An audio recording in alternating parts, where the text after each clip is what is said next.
Imagine her coming into a kitchen and everything is displaced all over the apartment. Just imagine the shock. Have you ever wondered what these little numbers right here stands for and why some of these gas struts look a little bit weird with this small handle and why some of them look pretty naked like this one right here? Today I'm going to try to explain to you what force is needed to hold this kitchen cabinet door up and how to position your gas strut, and I'm going to explain the main difference between a $1 gas strut and a $2 gas strut, and hopefully when you learn everything you will be able to do this by yourself, and the next time that handyman comes you will not get ripped off by him. Let's do this together. Now, this number right here represents the force that this gas strut is able to handle. So if it says 100 newtons right here, that means that this spring inside can handle a pressure of 100 newtons, and when you convert that, 100 newtons is equal to 10 kilograms. So basically this one gas strut, it can handle the weight of 10 kilograms. And you see, when I push it down, I am able to push it, although it's a little bit difficult, but this spring goes in. I may look like I work out, but it's pretty tough. Trust me. Point taken, it's not so easy to push this spring down. This door right here needs to weigh less than 10 kilograms, because if it's more than 10 kilograms, this gas strut will not be able to hold it in this open position right here. If it's 10 kilograms, it will hold it, but if it's more than 10 kilograms, then it will be pushed down and your door will end up like this. And then you basically can hit your head in it pretty easily. But we don't want to do that. Let's take it off. Nice. 4.4 kilos. The weight of 4.3 kilos is perfect because this gas spring can hold 10 kilos, which means when we mount everything, this gas spring will be able to hold this door for a long time, and that's it. That's exactly what we want, because we don't want to change gas spring every 6 months or so. We want to mount it and we want to leave it there for 3 to 4 years. That is basically their lifetime. Now, the gas strut itself should not be too long or too short. The optimum length of the gas strut depends on the width of this object that it holds. Now, of course, this length right here, it's not important because we are going to use 2 of them on both sides. But this width right here is very important. There is a simple rule of thumb right here. You want to use gas strut. Let me use this one. It's a little bit simpler to see it. You want to use a gas strut and you want to measure the width of the object that it's going to carry. And basically just put your gas strut on this side of your object.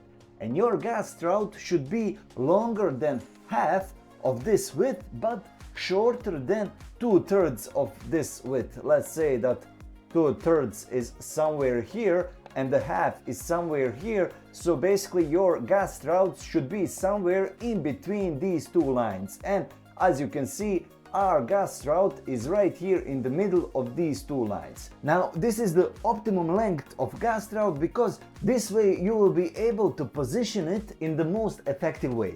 Now, the big question right here is where to position these gas struts on this side of the door right here. Now, should we position it here? Of course not, because we cannot reach this side of the cabinet. Basically, we can position it right here and then we are able to reach this side of the cabinet. But there is a simple rule that says that you need to position your gas strut somewhere in between 20 to 30% of the beginning of your door. So basically right here in the first 20 to 30% you need to position your gas strut from the bottom side right there, because this is the best position to use the maximum force of your gas strut. And when you use both of them, you have to measure it very carefully to make sure that the both dimensions, this one for example 15 centimeters and this one is also 15 centimeters, because then your door can become a little bit wobbly. Now, because I have these holes already pre-drilled, I'm just going to mount this one gas strut. But one more very important thing is this little small handle right here. As you can see here on my previous gas strut,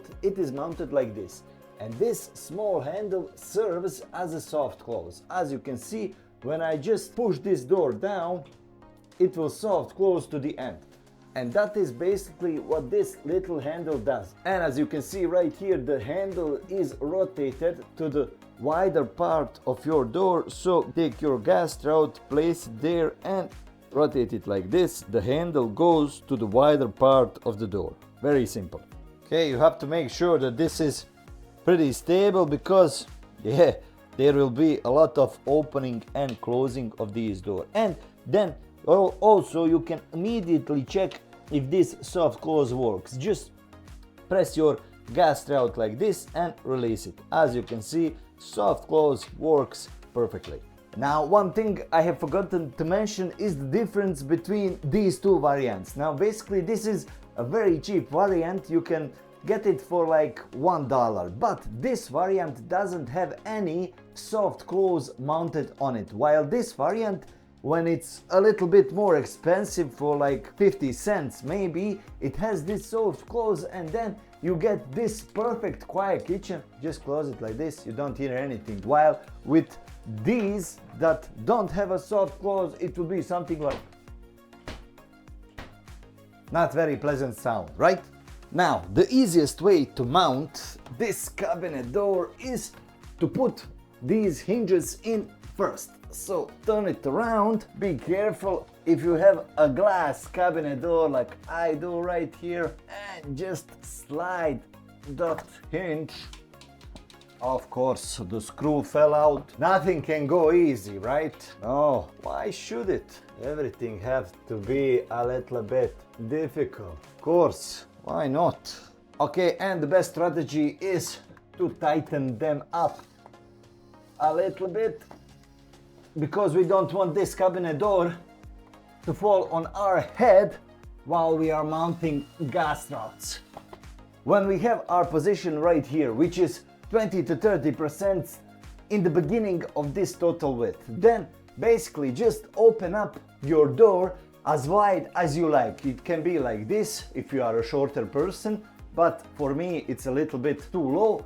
It can be all the way up. Do it the way you like it, and then just rotate this part right here, and we will screw this part in our cabinet. Let me show you right here. Now here we have it already screwed, but the good thing is that you can rotate this part however you like, and now you will be able to find the position in which it is the easiest to screw these two screws. For example, I have these two holes already here, and when I place my bracket on them, as you can see, it fits perfectly. Of course, if you move a little bit, the screw falls out and it goes somewhere, you cannot find it anymore. Okay, nice. As you can see, we have just one gas strut mounted, the other one is not mounted, but the force is just enough to hold this kitchen cabinet door. As we told before, this is 4.3 kilos, right? And this gas strut can hold up to 10 kilos, so it's perfect for our project. Let's mount the other one also.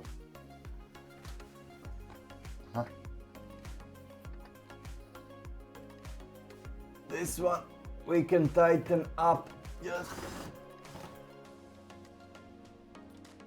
Closing works perfect, opening works also perfect. Now I hope I have made these gas struts a little bit closer to you, and that now you will be able to do this installation by yourself and do not call that handyman again for these simple installations. Now, if you want to see some other similar woodworking tips and tricks, then check out these videos right here. And YouTube thinks that this video right here is the best video for you, so make sure to check it out. Thank you guys for watching this video with me, and I will see you in the next one.